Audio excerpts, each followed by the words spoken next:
जय जिनेंद्र। बोलिए पर्युषण महापर्व की जय। आज पंचमी है और आज से हमारे पर्युषण शुरू होते हैं। आज का पहला दिन पर्युषण का उत्तम क्षमा। उत्तम क्षमा का मतलब क्या होता है? उत्तम का मतलब होता है बेस्ट, सुप्रीम, और क्षमा का मतलब होता है फॉरगिवनेस। तो ये बोथ द वेज होता है। कैसे? क्षमा करना भी और क्षमा मांगना भी। To forgive someone and to seek forgiveness। जैसे किससे? अपने फ्रेंड्स से या अपने मम्मी पापा से, भैया से, दीदी से, सभी से। सभी से मतलब सभी जीवों से। अब जीव तो एक इंद्री भी होते हैं, 1 सेंस वाले भी होते हैं, और 5 इंद्री भी होते हैं, 5 सेंसेस भी होते हैं। 1 से लेकर 5 सेंसेस। जो भी जीव हैं, जहाँ आपको लगता है कि आपने कुछ गलत किया है तो आप उनसे क्षमा मांगेंगे।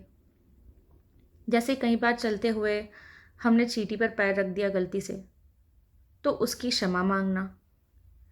या फिर जैसे हमने मम्मी पापा की बात नहीं सुनी और उनका दिल दुखा दिया, तो उनसे भी क्षमा मांगना। तो ये तो बात हो गई क्षमा मांगने की। Seek forgiveness. अब होती है फॉरगिवनेस, क्षमा करना। To forgive someone. To forgive क्यों? अगर आपको लगता है कि किसी ने आपके साथ कुछ गलत किया है, अगर आपको ऐसा लगता है, तो अपने भाव में, अपने मन में उनके लिए क्षमा भाव रखना, उनको फॉरगिव करना। अगर उन्होंने फॉरगिवनेस नहीं मांगी है तो भी फॉरगिव करना। Then you will be the strongest. Correct? आपको पता है एक श्लोक होता है, हम जब छोटे थे तो हम पढ़ते थे, क्षमा वीरस्य भूषणम। क्षमा का मतलब होता है फॉरगिवनेस, वीरस्य मतलब होता है स्ट्रॉन्गेस्ट, भूषणम मतलब होता है ऑर्नामेंट। इसका मतलब जो स्ट्रॉन्गेस्ट पीपल होते हैं उनका ऑर्नामेंट होता है क्षमा करना। अगर आप स्ट्रॉन्ग हैं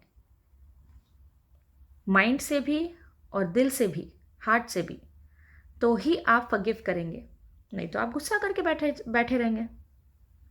सो आपको डिसाइड करना है कि यू आर स्ट्रॉन्गेस्ट और नॉट। तो ये होता है क्षमा।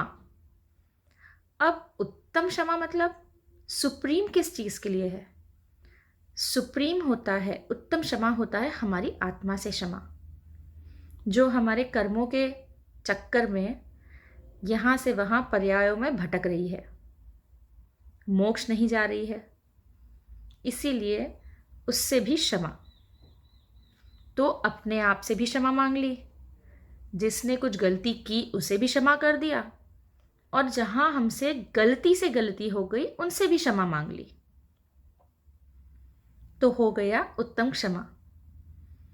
इसी तरह हो जाता है उत्तम क्षमा धर्म का पालन। अभी मैं आपको एक स्टोरी सुनाऊं। एक दिन रानी अंजना अपने रूम में बैठी थी और अचानक उनकी मदर इन लॉ आई और फॉर सम रीज़न उन पर बहुत गुस्सा किया। रानी बोलती रही कि मैंने कुछ रॉन्ग नहीं किया है, बट उन्होंने एक नहीं सुनी और रानी को महल से, पैलेस से बाहर निकाल दिया। जंगल में रानी को एक मुनि के दर्शन हुए, जिन्होंने बताया जैसे लास्ट लाइफ में रानी ने 22 सेकंड्स के लिए जिनेंद्र भगवान की मूर्ति को मंदिर से हटा दिया था ताकि दूसरी रानी दर्शन ना कर सके, तो उसका फल, पनिशमेंट मिला कि इस लाइफ में 22 ईयर्स के लिए वो अपने राजा से अलग रही। बट क्योंकि लास्ट लाइफ में ही उन्होंने अपनी गलती को ठीक भी किया था, अच्छी तरह से प्रायश्चित किया था, जिसका फल है कि उनका बेबी जो आने वाला है वो बहुत ही पावरफुल और ब्राइट होगा, जो इसी भव में मोक्ष जाएगा। अंत में राजा और रानी ने एक दूसरे से क्षमा मांगी और क्षमा भाव रखा। तो देखा आपने क्षमा धर्म का मैजिक, कैसे सब कुछ ठीक हो गया। तो बोलो क्षमा धर्म की जय।